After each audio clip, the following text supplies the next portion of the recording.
And do take a look at that risk disclosure. It's important to read through that, so you might want to pause that or even take an image of that.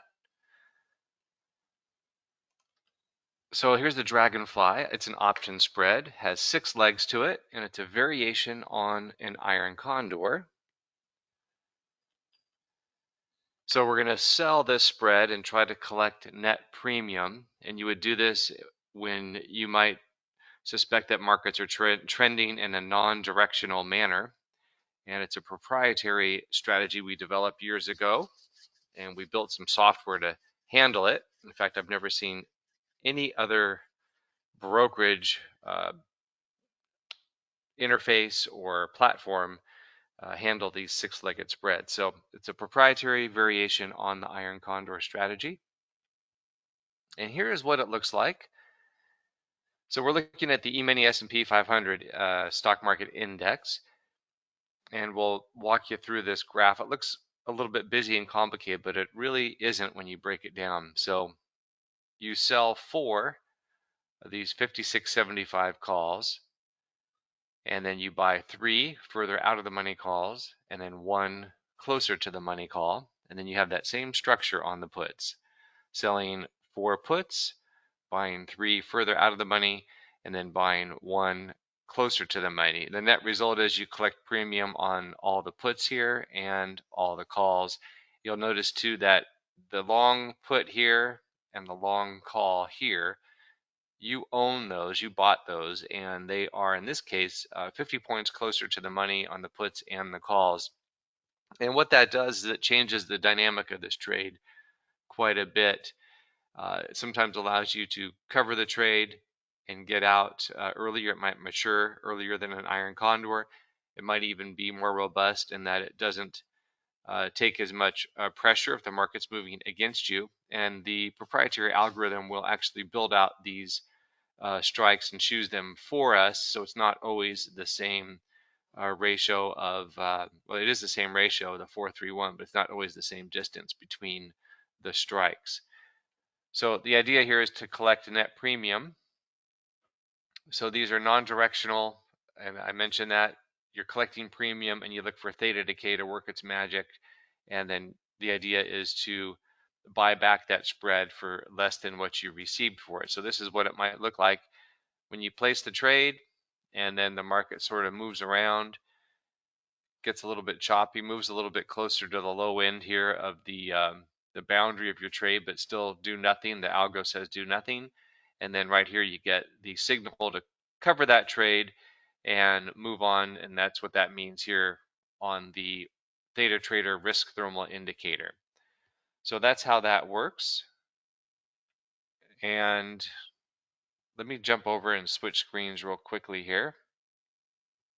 I want to show you a live example.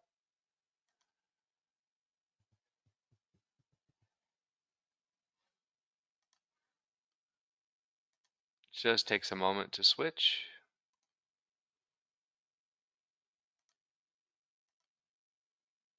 All right, now you're looking at the dashboard for ThetaTrader, and you can see we've chosen neutral or non-directional. We've chosen the E-mini S&P 500, and these are the Dragonflies available for the day. And I've just chosen, for the sake of this demo, the one with the most time till expiration. So that's the August week 1 expiration. And this is the table of all the details on that particular Dragonfly spread. And here's what it looks like. Sometimes a picture is worth 1,000 words. So here's the market right now, and here is the call side of the trade and the put side of the trade. You can see again that same structure. You sell 4, you buy 3 further out of the money, and then 1 closer to the money, and that's the same structure with the puts here as well. And you'll notice there's 66 days till expiration, your expiration date, settlement value, the premium, net premium on that position, your put risk, call risk, your commission, cash required for the trade. Let me talk just a bit about this here. Cash required 47.81, and your maximum profit potential at expiration 218. And this is your targeted return on cash, and then your targeted annualized return. And this number here really is to compare one trade to another So don't want to suggest that by placing this trade, you will generate a 25% return for the year, but you can see how it differs depending on the expiration. So just really for comparison, sort of a relative comparison there. And we'll look here at the puts and the calls that the algorithm has selected to sell. You can see the put here, the 4900 strike, has a 9.3 delta. And of course, delta represents how much does the value of the option move when the underlying asset moves, but also traders look at it as the mathematical probability of that option expiring in the money. So you can see the 9.3% delta, but that also means there's over a 90% probability that this option is going to expire out of the money. That's just according to the math. And look at the call here, 5.94. So that's approximately 96% or 94% probability that this call being sold would expire out of the money. So that's part of the reason why the algorithm chose those calls and puts, also based on some other variables, volatility, time till expiration, proximity to the market, and so forth. And it always defaults to sell because we're selling the spread, and the quantity always defaults to 1. Now, if you change the quantity, you'll notice the cash required and profit potential moves up and down. And then you can also change those strikes if you like, but there may not be a strike price available. But in any case, then all you would do to place that trade is right there. It's just that simple. Now there's another great feature in ThetaTrader here where you have a simulator, and I've chosen one trade. You can go backwards in time and you can test and back test. We call it sort of an options trading time machine.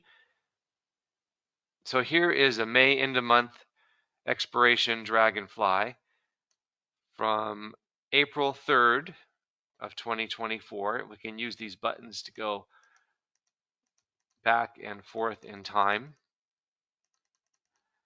And you'll see the market trading here day by day, and you'll see the P&L of the trade initially starts out red, and that's largely because theta decay hasn't worked yet.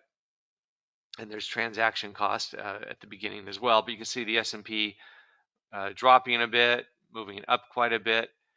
And meanwhile, the RTI is green, and that means the trade is good to do nothing. You don't need to manage it in any way at this point. And then you'll keep stepping forward, and you'll see it turns yellow. So it's a slightly higher elevated risk, but still do nothing. And then it turns green again, but still do nothing.